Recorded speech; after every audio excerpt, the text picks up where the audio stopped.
और अब बात अमेरिका के राष्ट्रपति डोनाल्ड ट्रंप की, जिन्होंने H-1B वीजा निलंबित करने की घोषणा की है और ये निलंबन साल के आखिर तक वैध रहेगा। अखिलेश, किस तरीके से ये फायदे का सौदा हो सकता है भारत के लिए?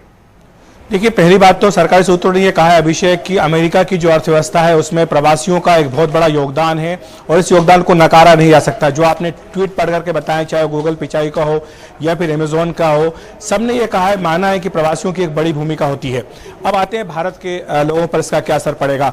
आज की तारीख में करीब 3 लाख भारतीयों के पास H-1B वीजा है और ये वैलिड वीजा है, इस पर उनका कोई असर नहीं पड़ने जा रहा है। हालांकि कुछ लोग जरूर है जिनके थोड़े बहुत ऐसे हैं जिनके वीजा की जो अवधि है वो खत्म होने जा रही होगी, तो उन्हें वापस भारत आना होगा, लेकिन वो भारत आकर के भी यहाँ नए अवसर तलाश सकते हैं, स्पेशली साइंस और टेक्नोलॉजी के सेक्टर में वो कंट्रीब्यूट कर सकते हैं, ये भारत सरकार का मानना है। अब दूसरी बात यह है कि जो वीजा सस्पेंशन किया गया है ये 6 महीने के लिए किया गया है।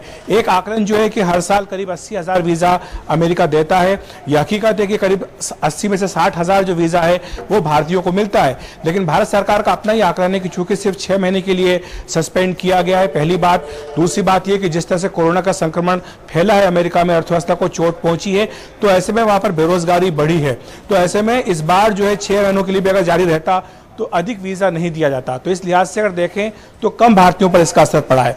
लेकिन उनका एक बड़ा जो आकलन है भारत सरकार के सूत्रों का वो ये है कि अगर वहां पर लोगों को वीजा नहीं मिल रहा है 6 महीने के लिए, तो वहां पर अब नौकरियों के नए अवसर पैदा होंगे और वो अवसर जो है उन भारतीयों को मिलेंगे जिनके पास पहले से ही वैध वीजा है। तो ऐसे में उनकी जो तनख्वाहें हैं वो बढ़ सकती हैं और ऐसा होने पर जो भारत में रिमिटेंस होता है, जो भारत में वो पैसा भेजते हैं, इसमें भी बढ़ावा हो सकता है। तो इस तरह का एक आकलन भारत सरकार की ओर से किया गया है। हालांकि उन्होंने ये स्पष्ट किया है कि वो अपनी ओर से कोशिश करेंगे सरकार के स्तर पर कि अमेरिका को कहा जाए कि वो इसको जितना जल्दी हो सके रिस्टोर करे।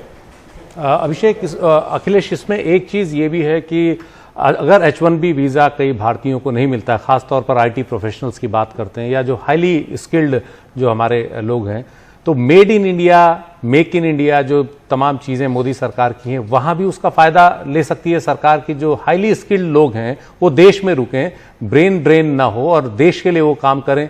यहां भी सरकार क्या कोई उनके लिए खास कुछ करने जा रही है?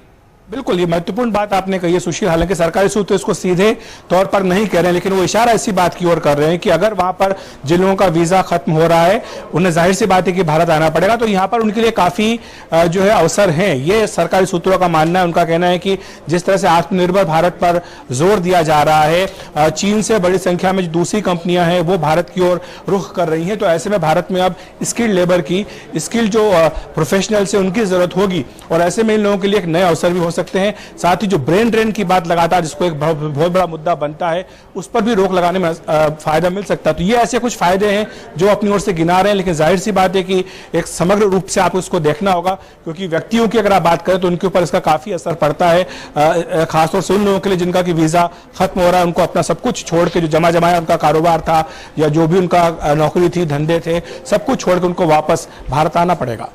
जी, शुक्रिया अखिलेश इस पूरी जानकारी के लिए।